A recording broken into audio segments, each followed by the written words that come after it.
How are you. Nature of light के 4 topics तो हम ऑलरेडी कवर कर चुके हैं और अब हम इसका 5वां टॉपिक स्टडी करेंगे जिसका नाम है सिंगल स्लिट डिफ्रैक्शन। तो आइए स्टार्ट करते हैं।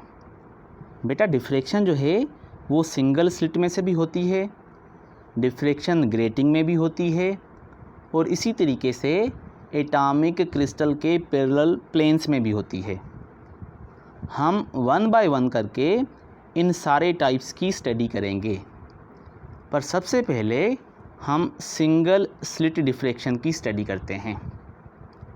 जैसे कि नाम से ही ज़ाहिर है कि ऐसी डिफ्रैक्शन जो एक सिंगल ओपनिंग में से हो। जैसे कि आप यहाँ पर देखोगे कि ये जो लाइट है जब एक सिंगल अपर्चर या ओपनिंग में से गुज़रती है और इसको बेंडिंग मिलती है तो फिर इसको हम सिंगल स्लिट डिफ्रैक्शन बोलेंगे, क्योंकि बेटा डिफ्रैक्शन का मतलब होता है बेंडिंग और स्लिट का मतलब होता है ओपनिंग। तो सिंगल ओपनिंग में से जब लाइट को बेंडिंग मिलती है तो ऐसे प्रोसेस को हम सिंगल स्लिट डिफ्रैक्शन बोलेंगे। ठीक हो गया, समझ में आया। अब सबसे पहले हम ये देखते हैं कि सिंगल स्लिट डिफ्रैक्शन में पाथ डिफरेंस कैसे कैलकुलेट करना है। तो बेटा पाथ डिफरेंस को कैलकुलेट करने के लिए हम इस डायग्राम को फॉलो करते हैं। यहाँ पर आप देख सकते हो कि ये एक सिंगल ओपनिंग है जिसकी ये विड्थ है, ठीक है, यहाँ से लेकर यहाँ तक ये एक सिंगल ओपनिंग की विड्थ है जिसको हम ए के ज़रिए रिप्रेजेंट करते हैं। ठीक हो गया। अच्छा, अब इस स्लिट में से वैसे तो हज़ारों रेज़ आगे जाते हैं, पर सिंप्लिसिटी के लिए हमने सिर्फ 2 रेज़ को सपोज़ किया है। एक ये R1 जो स्लिट के टॉप से जा रहा है और एक बेटा R2 जो इस स्लिट के बॉटम से जा रहा है। ठीक है। अच्छा, ये जो एंगल है थीटा, ये वो एंगल है जो ये R1 और R2 हॉरिजॉन्टल के साथ बना रहे हैं। तो आगे जाकर फार्मूला में जो एंगल होगी थीटा, उसको समझने के लिए ये समझ लो कि theta is the angle between these raise and horizontal. समझ में आया। और यहाँ पर ये जो एंगल है थीटा और ये वाली जो एंगल है, दीज आर इक्वल एंगल्स। ऐसा क्यों? क्योंकि हमने ऑलरेडी बेसिक लेक्चर्स में पढ़ा है कि 2 लाइनों के दरमियान में जो एंगल होती है उनके नॉर्मल्स के दरमियान में भी वही एंगल होती है। तो बेटा देखो, ये जो लाइन है इसका नॉर्मल ये है और इस हॉरिजॉन्टल का नॉर्मल ये वर्टिकल है। तो ये जो एंगल है और ये जो एंगल है ये दोनों सेम एंगल हैं। सही हो गया।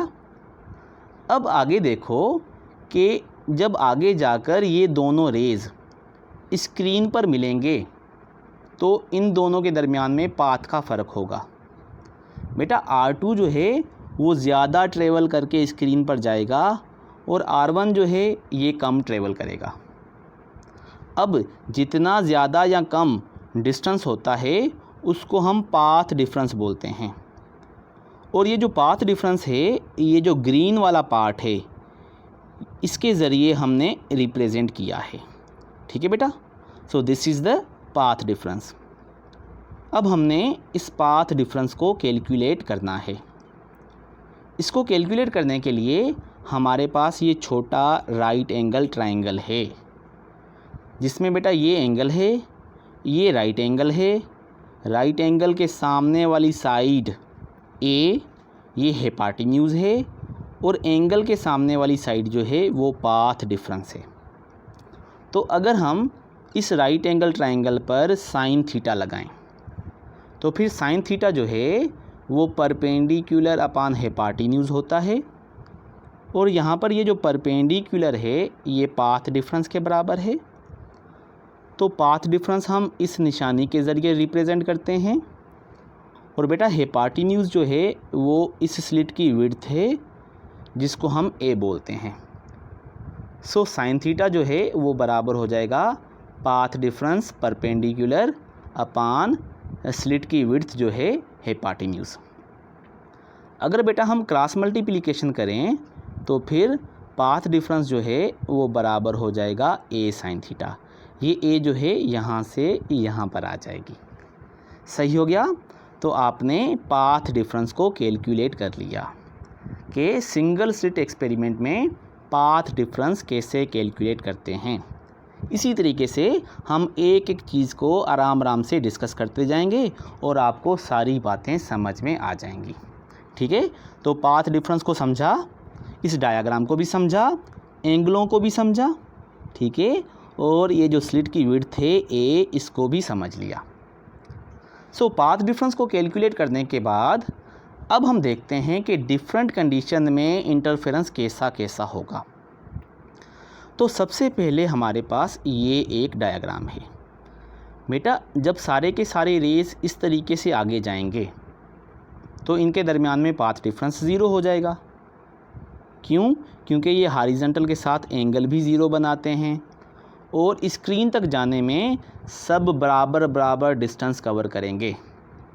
तो जब सारे रेज़ इस तरीके से हॉरिजॉन्टली आगे जाएं या फिर सारे के सारे रेज़ स्क्रीन के सेंटर पर आकर मिलें तो फिर ये वाला रेज़ और ये वाला रेज़ बराबर डिस्टेंस करेगा।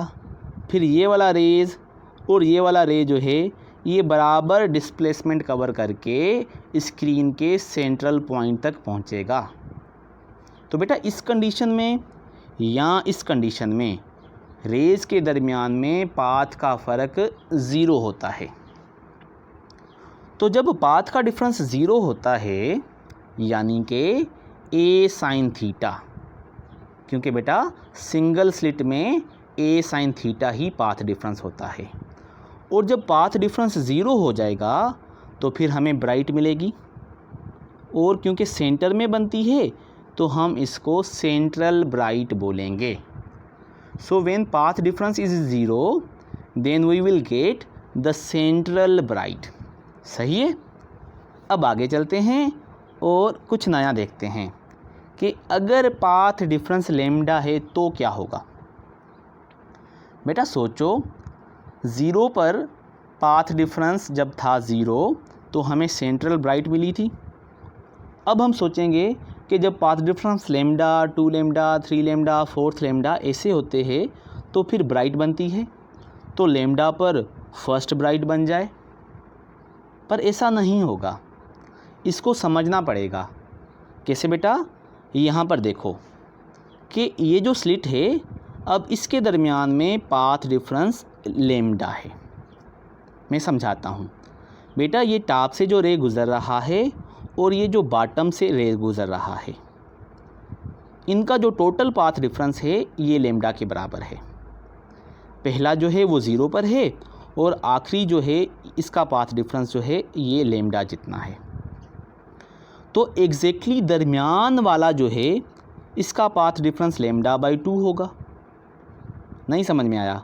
चलो ऐसे समझो कि हम सपोज़ कर लेते हैं कि यहाँ से टोटल 100 रे जो हैं वो आगे जा रहे हैं।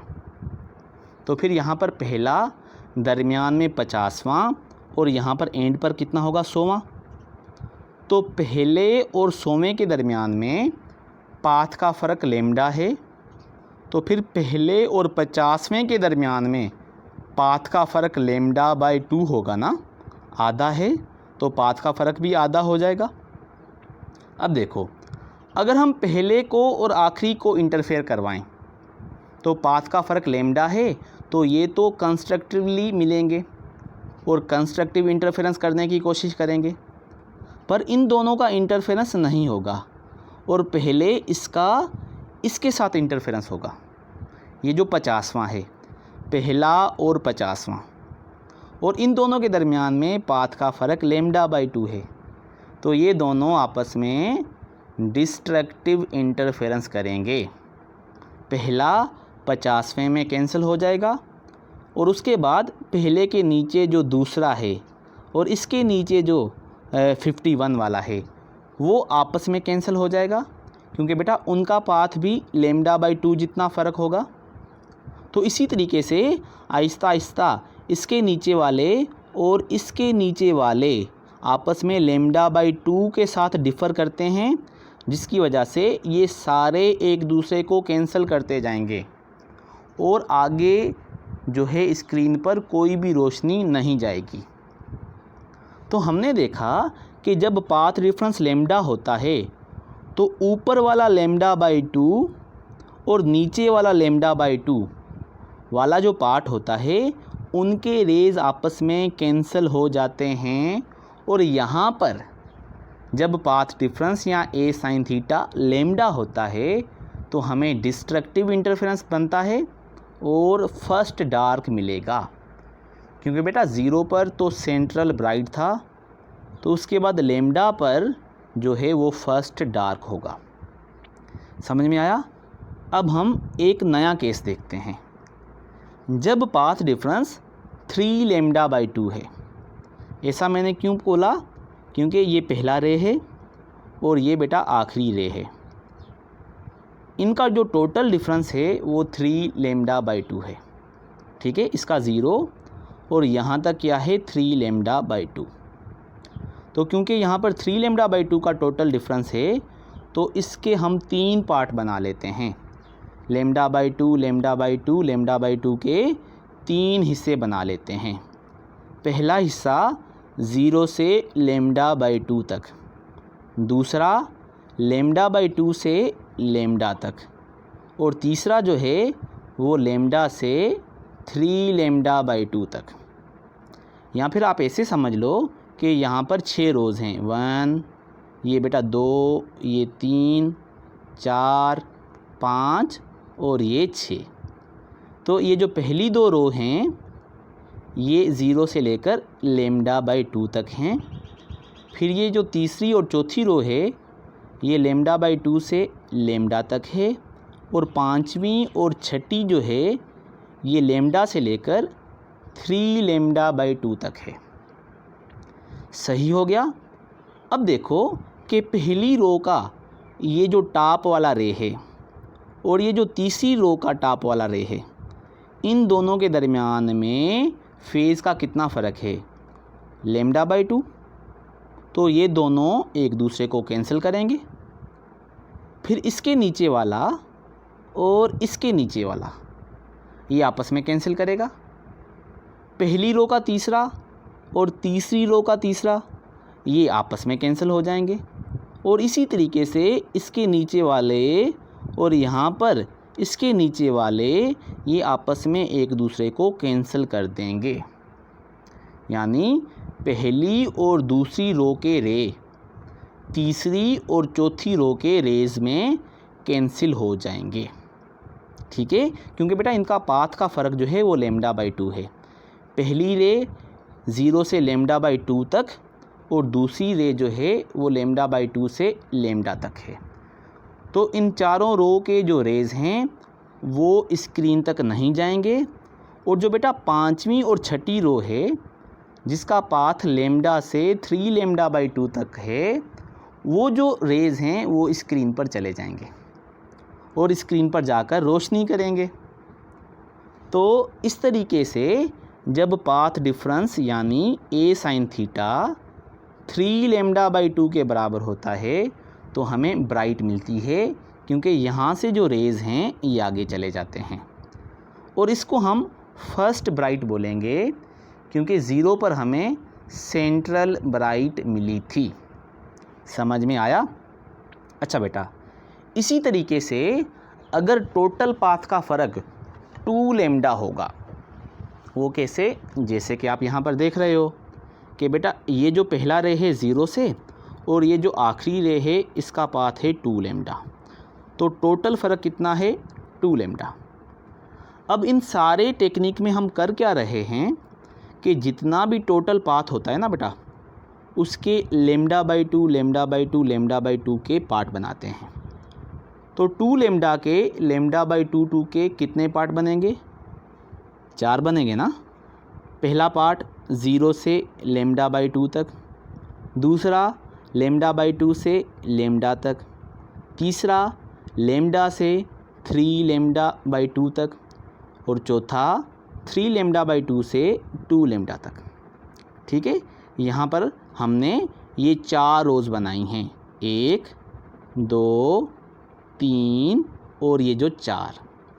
ये जो पहली रो है इसका जो पाथ है वो 0 से लेमडा बाई 2 है, दूसरी का लेमडा बाई 2 से लेमडा तक है, तीसरी का लेमडा से 3 लेमडा बाई 2 तक है और चौथी का बेटा 3 लेमडा बाई 2 से 2 लेमडा तक है। समझ में आया? अब आपने लेमडा बाई 2 के पार्ट तो बना लिए। अब आगे देखो कि ये जो पहली रो का पहला रे है और इसी तरीके से ये जो दूसरी रो है इसका ये जो पहला होगा यहाँ पर, उनके दरमियान में पाथ का फ़र्क लेमडा बाई 2 होगा और वो आपस में कैंसिल होंगे। और उसके बाद पहली रो का दूसरा और दूसरी रो का दूसरा ये आपस में कैंसिल हो जाएंगे। इसी तरीके से पहली रो का आखिरी और दूसरी रो का जो आखिरी होगा उनके दरमियान में भी पाथ डिफरेंस लेमडा बाई 2 होगा, क्योंकि बेटा पहली रो का आखिरी लेमडा बाई 2 पर होगा और दूसरी रो का आखिरी जो है वो लेमडा पर होगा, तो पाथ का फ़र्क तो फिर भी लेमडा बाई 2 हो जाएगा। तो इसी तरीके से ये जो दोनों रो हैं इनके सारे रेज़ आपस में कैंसिल हो जाएंगे। और फिर आगे ये जो तीसरी रो है और ये जो चौथी रो है ये भी आपस में कैंसिल हो जाएंगे। तीसरी रो का पहला रे और चौथी रो का जो पहला रे है इनके दरमियान में भी पाथ का फ़र्क लेमडा बाई 2 है और ये भी आपस में कैंसिल करेंगे और इनके नीचे वाले जो हैं ये भी आपस में कैंसिल होते जाएंगे। तो पहली ने दूसरी रो के रेज़ को कैंसिल किया, तीसरी ने चौथी वाली को कैंसिल कर दिया, तो सारे रेज़ आपस में कैंसिल हो गए और स्क्रीन तक कोई भी रोशनी नहीं पहुंची। तो जब पाथ डिफरेंस ओवरऑल क्या होता है 2 लेमडा, तो यहाँ पर डिस्ट्रक्टिव इंटरफेरेंस होना है। पाथ डिफरेंस मतलब a साइन थीटा। तो a साइन थीटा जब 2 लेमडा होगा तो अब हमें सेकंड डार्क मिलेगी, क्योंकि बेटा लेमडा पर हमें फर्स्ट डार्क मिली थी। तो जर्नली अब आप ये समझ लो कि जितना भी टोटल पाथ डिफरेंस होगा ना बेटा, हम उसके लेमडा बाई 2 जैसे पार्ट बनाएंगे। अगर वो इवन में होंगे जैसे यहाँ पर हैं तो फिर सारे कैंसिल हो जाएंगे, पहला दूसरे में, तीसरा चौथे में। अगर 6 होते तो पहला दूसरे में, दूसरा तीसरे में, पहला दूसरे में, तीसरा चौथे में और पांचवा छठे में कैंसिल होता। पर जब बेटा आड होते हैं जैसे 3 लेमडा बाई 2 या टोटल पाथ 5 लेमडा बाई 2, तो फिर आड नंबर ऑफ लेमडा बाई 2 बनते हैं। मिसाल के तौर पर अगर 5 बनेंगे तो पहला दूसरे में कैंसिल होगा, तीसरा चौथे में कैंसिल होगा, पर पाँचवा जो है वो एस्केप करके आगे चला जाएगा। अगर 9 बनेंगे तो पहला दूसरे को कैंसिल करेगा, तीसरा चौथे को, पांचवा छठे को, सातवां आठवें को, पर जो 9 वाला लेमडा बाई 2 होगा वो उसके जो रेज़ हैं वो आगे निकल जाएंगे। तो जर्नली जब लेमडा बाई 2 के इवन पार्ट बने तो डिस्ट्रक्टिव या डार्क बनता है, और जब बेटा आड पार्ट बने तो फिर वहाँ पर ब्राइट बनता है। समझ में आया? तो अब हम जर्नली कंडीशंस फॉर मैक्सिमा देख लेते हैं, यानी मैक्सिमा या ब्राइट किस पाथ डिफरेंस पर बनेंगे। तो बेटा हमने यहाँ पर अब सीखा है कि पाथ डिफरेंस या तो 0 हो या तो फिर लेमडा बाई 2 का आड पार्ट बने, यानी 3, 5, 7, 9। क्योंकि बेटा जब आड बनेंगे तो फिर क्या होगा, एक पार्ट बच जाएगा, पहला दूसरे में कैंसिल होगा तो तीसरा बच जाएगा, पहला दूसरे में, तीसरा चौथे में, तो पांचवा लेमडा बाई 2 जो है उसकी रोशनी आगे निकल जाएगी। समझ में आ रहा है? तो पाथ डिफरेंस ऐसा होना चाहिए फॉर मैक्सिमा। और पाथ डिफरेंस को हम a साइन थीटा बोलते हैं, इसलिए आप ऐसे भी लिख सकते हो कि a साइन थीटा जब ऐसा होगा तो मैक्सिमा बनेंगे। सही हो गया?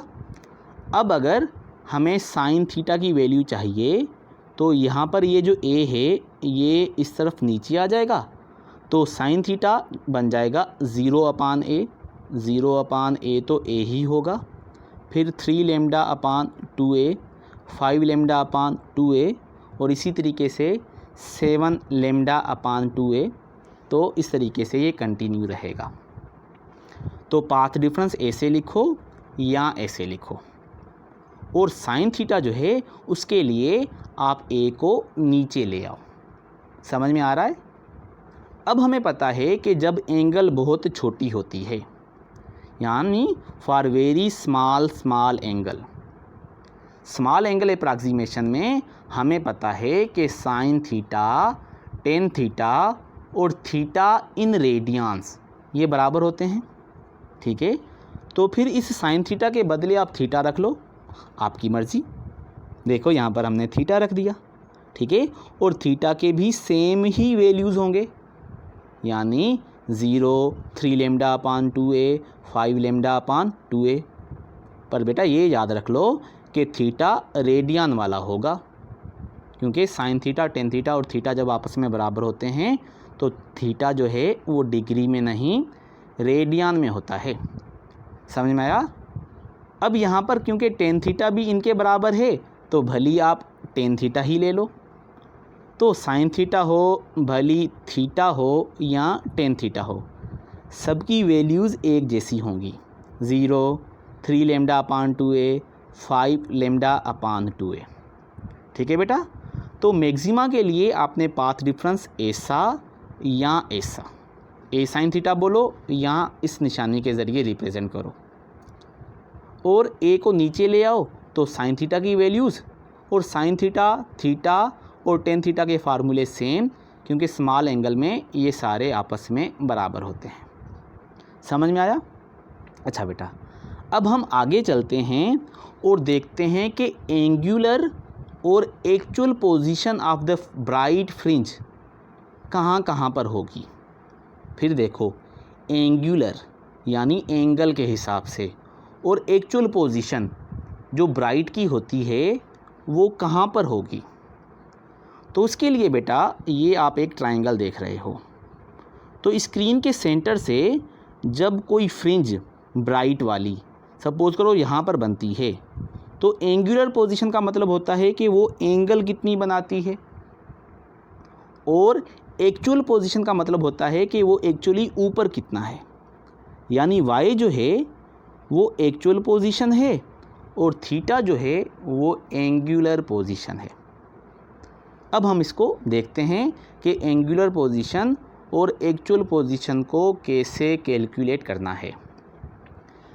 एंगुलर पोजीशन तो आपने ऑलरेडी कैलकुलेट कर ली है, साइन थीटा, टेन थीटा और थीटा के फार्मूले तो ऐसे थे। तो जो पहली ब्राइट है, सेंट्रल ब्राइट, वो तो 0 एंगल पर बनेगी, और जो दूसरी है वो 3 लेमडा अपान 2a रेडियन पर बनेगी। रेडियन बोलना ज़रूरी है। 5 लेमडा अपान 2a रेडियन पर सेकंड ब्राइट बनेगी। So this is called the angular position of the bright fringes. अगर कोई आपसे पूछे कि तीसरी ब्राइट जो है उसकी एंगुलर पोजीशन कितनी होगी, तो बेटा ये देखो, पहली नहीं सेंट्रल, पहली दूसरी, तो तीसरी कहाँ पर बनेगी, 7 लेमडा अपान 2a रेडियन पर। समझ में आया? अब हम आते हैं और देखते हैं कि एक्चुअल पोजीशन को कैसे मालूम करना है। एक्चुअल पोजीशन का मतलब है कि वो जो पहली, दूसरी, तीसरी ब्राइट है वो इस स्क्रीन के सेंटर से कितना ऊपर है।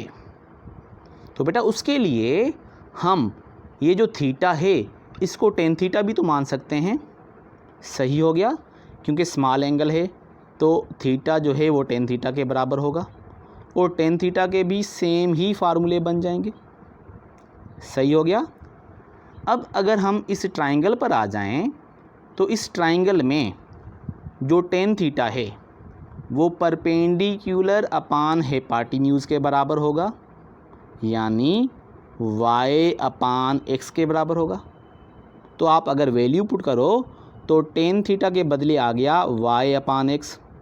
y क्या है, एक्चुअल पोजीशन स्क्रीन पर, और x क्या है, हॉरिजॉन्टल डिस्प्लेसमेंट।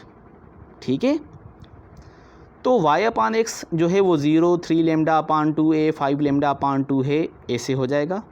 पर हमें तो y की वैल्यू चाहिए, तो फिर ये जो बेटा x है ये क्रॉस मल्टीप्लिकेशन में यहाँ पर ऊपर आ जाएगा। तो y जो है इसका जो फार्मूला है वो 0x, तो 0x तो 0 ही होगा। उसके बाद 3 लेमडा x अपान 2a, तो यहाँ पर आप सिर्फ x रखते जाओगे, जो यहाँ से क्रॉस मल्टीप्लिकेशन में इधर आया है। समझ में आया कि एंगुलर पोजीशन ऐसी होती है और एक्चुअल पोजीशन ऐसी होती है ब्राइट फ्रिंज के लिए। आता जा रहा है समझ? अब इंशाल्लाह आगे भी समझ में आएगा। अब हम देखते हैं कि मैक्सिमा का एक जर्नल ओवरव्यू कर लेते हैं। अभी तक आपने जो मैक्सिमा का path difference, angular position, actual position, ये जो बेटा पढ़ी है, इसको हम एक ओवरव्यू कर लेते हैं और फिर आगे चलते हैं। तो ये देखो, मैक्सिमा के लिए पाथ डिफरेंस ऐसा होता है, याद है, 0 पर सेंट्रल, 3 लेमडा बाई 2 पर फर्स्ट ब्राइट, 5 लेमडा बाई 2 पर क्या, सेकंड ब्राइट, और इसी तरीके से आगे। आप जर्नली बोल सकते हो कि जब path difference 2n+1 lambda by 2 के बराबर होगा तो फिर मैक्सिमा बनेंगे। अब 2n+1 इसको कैसे समझें कि अगर हम n की वैल्यू 1 से स्टार्ट करें तो 1 2 ज़ा 2 और +1 हो जाएगा 3, तो क्या हो जाएगा बेटा पाथ डिफरेंस 3 लेमडा बाई 2, तो ये बेटा क्या हो गया 3 लेमडा बाई 2। ठीक है, इसी तरीके से जब हम 2 पुट करेंगे तो 2 2 ज़ा 4 +1 5 लेमडा बाई 2। अगर हम यहाँ पर 2n-1 पुट कर देते तो फिर पता है क्या होना था, 1 2 ज़ा 2 -1, तो 2 - 1 1, तो ये हो जाना था लेमडा बाई 2। 2n-1 होता तो पाथ डिफरेंस लेमडा बाई 2 से स्टार्ट होना था, और आपको पता है यहाँ पर लेमडा बाई 2 तो मिसिंग है, तो 0 के बाद क्या होता है लेमडा बाई 2 नहीं 3 लेमडा बाई 2, इसलिए हमने 2n+1 वाला फार्मूला यूज़ किया। तो फार्मूले को याद करने की ज़रूरत नहीं होती, 2n+1 या 2n-1 या m+1/2 लेमडा, आपने जस्ट इसके मैन्युअली जो फार्मूले हैं उनको याद रखना है और फिर फार्मूले में n की वैल्यू को पुट करके देखना है कि ऐसा पैटर्न बनता है। अगर बनता है तो आपका फार्मूला सही है, अगर नहीं बनता तो फार्मूले में गड़बड़ है। So it is that simple. ठीक है, तो मैक्सिमा के लिए पाथ डिफरेंस ऐसा होगा, और उसके बाद साइन थीटा जो है उसकी वैल्यू कैसे होगी, क्योंकि path difference a sine theta होता था और a जो है वो नीचे आ जाता था, तो साइन थीटा की वैल्यू जो है वो 0, 3 लेमडा अपान 2a जो a नीचे आया, ठीक है, 5 लेमडा अपान 2a जो a बेटा नीचे आया। तो साइन थीटा के फार्मूले मैक्सिमा के लिए ऐसे हो जाएंगे, और क्योंकि एंगल सेम होती है, छोटी होती है, तो sine theta, tan theta, theta same होते हैं, तो एंगल जो होगी वो भी इसी तरीके से 0, 3 लेमडा अपान 2a, 5 लेमडा अपान 2a, इसी तरीके से आगे चलेगी। और ये जो एंगल है ये रेडियन में होती है और हम इसको एंगुलर पोजीशन बोलते हैं। ठीक है, तो journal formula for path difference ये है, और journal formula for angular position भी 2n+1 लेमडा अपान 2a होगा। बाकी तो बेटा सेम ही पैटर्न है, यहाँ पर a एक्स्ट्रा है ना, तो आपने यहाँ पर 2n+1 लेमडा बाई 2 लिखा है, तो यहाँ पर a एक्स्ट्रा लिख दो, क्योंकि इसके नीचे a लग रहा है। सही हो गया, तो एंगुलर पोजीशन भी आपने देखी। अब हम एक्चुअल पोजीशन पर भी आते हैं।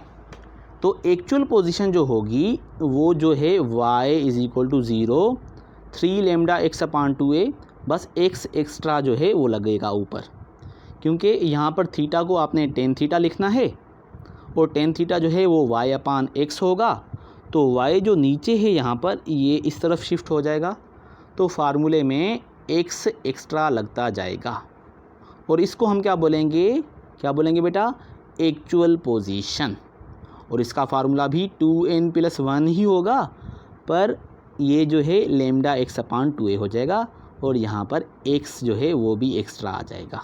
ठीक है, तो इसमें लेमडा बाई 2 सिंपल, यहाँ पर a एक्स्ट्रा है तो नीचे a, और यहाँ पर x भी है तो ऊपर x और नीचे a। So journal formula for maxima path difference, angular position और एक्चुअल पोजीशन। आप समझते जा रहे हो, जस्ट आपने थोड़ा सा इसको रिपीट करते रहना है तो आपसे ये कभी भी नहीं भूलेंगे। ठीक हो गया बेटा, आगे चलें और अब हम देखते हैं कि मिनिमा के साथ क्या होगा, डिस्ट्रक्टिव इंटरफेरेंस किस पोजीशंस में होगा। सही हो गया। तो बेटा डिस्ट्रक्टिव जो इंटरफेरेंस है उसके लिए हमने पता है हमें कि पाथ डिफरेंस जब लेमडा, 2 लेमडा, 3 लेमडा और n लेमडा होता है तो लेमडा बाई 2 के इवन पार्ट बनते हैं। समझ में आ रहा है ना। मैंने इतने सारे आपको शुरू में एग्जांपल दिए कि जब लेमडा होगा तो लेमडा बाई 2 के 2 पार्ट बनेंगे, पहला पार्ट दूसरे में कैंसिल। जब बेटा 2 लेमडा जितना पाथ होगा तो फिर 4 लेमडा बाई 2 के पार्ट बनेंगे, पहला दूसरे में, तीसरा चौथे में कैंसिल। इसी तरीके से 3 लेमडा के 6, ठीक है, 4 लेमडा के 8। तो जब path difference lambda, 2 lambda, 3 lambda, n lambda होगा तो यहाँ पर मिनिमा बनेगा, जैसे जो था थिन फिल्म्स में होता था। पर वहाँ पर तो क्या था कि कंडीशन रिवर्स होती थी एक रे को फेज़ डिफरेंस मिलने की वजह से। पर यहाँ पर भी कंडीशन रिवर्स तो हैं, पर वो फेज़ डिफरेंस की वजह से नहीं है। यहाँ पर दूसरा ही चक्कर है कि लेमडा बाई 2 के पार्ट बनते हैं, और जब lambda, 2 lambda, 3 lambda total difference होता है तो लेमडा बाई 2 के इवन पार्ट बन जाते हैं। समझ में आ रहा है।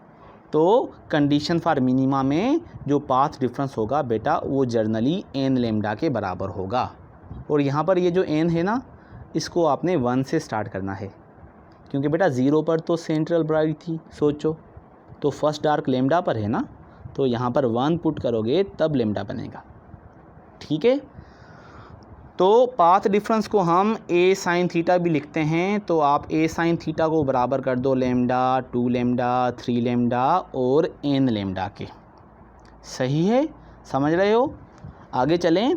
अब साइन थीटा जो है उसको कैसे मालूम करेंगे, तो a साइन थीटा में से अगर a नीचे आ जाए तो बेटा a आ जाएगा नीचे, lambda upon a, 2 lambda upon a, 3 lambda upon a, और generally n lambda upon a जब होगा तो हमें साइन थीटा की वैल्यू मिलेगी फॉर मिनिमा। अब आपको ये भी पता है कि स्मॉल एंगल के लिए sine theta, tan theta, theta same होते हैं, तो हम थीटा को भी ऐसे लिख सकते हैं जैसे साइन थीटा को लिखा है, यानी lambda upon a, 2 lambda upon a, n lambda upon a। So this is the angular position for minima. सही है, एंगुलर पोजीशन मिनिमा में ऐसे होंगी। और इसी तरीके से अगर हम एक्चुअल पोजीशन को मालूम करेंगे तो बेटा थीटा टेन थीटा के बराबर भी होता है, और टेन थीटा जो है वो y अपान x होगा, तो हम y अपान x लिखेंगे और x जो है वो ऊपर चला जाएगा।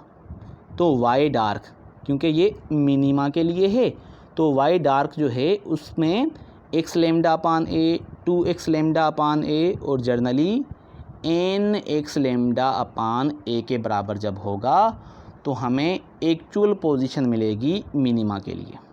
ठीक है, तो मैक्सिमा का आपने पाथ डिफरेंस, एंगुलर पोजीशन और एक्चुअल पोजीशन देखी।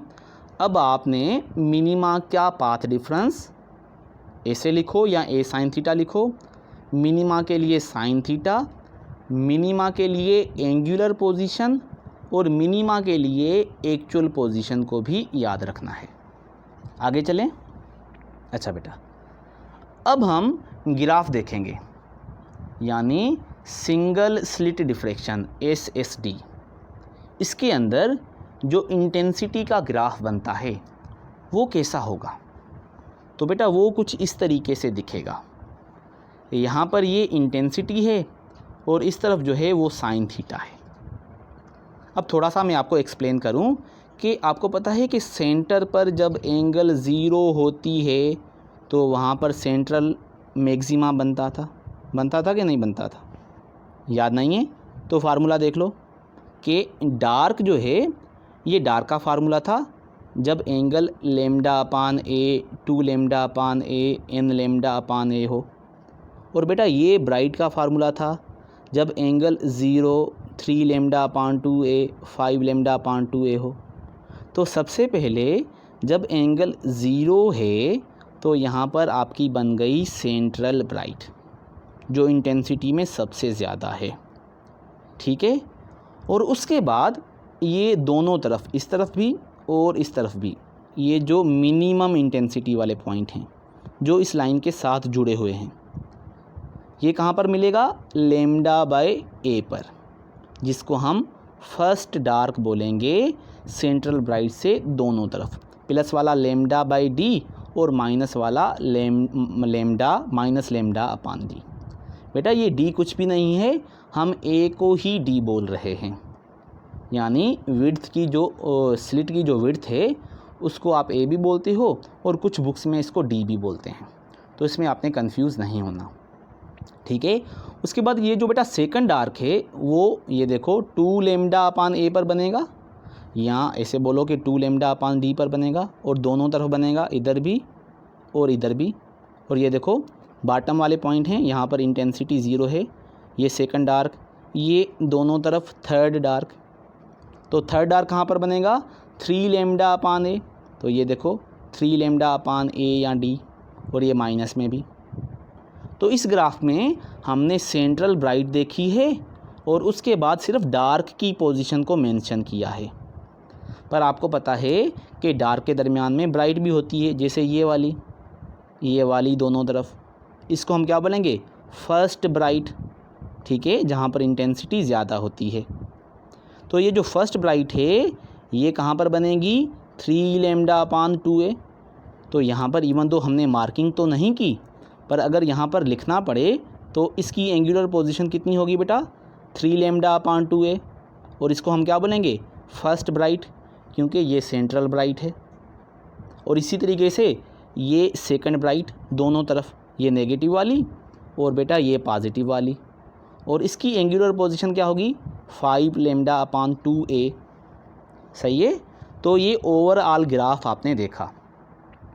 अब इसमें ये भी बात देख लो कि ये जो सेंट्रल ब्राइट है इसकी इंटेंसिटी बहुत ज़्यादा होती है, और उसके बाद जो पहली, दूसरी और तीसरी ब्राइट होती हैं उनकी इंटेंसिटी कम होती रहती है।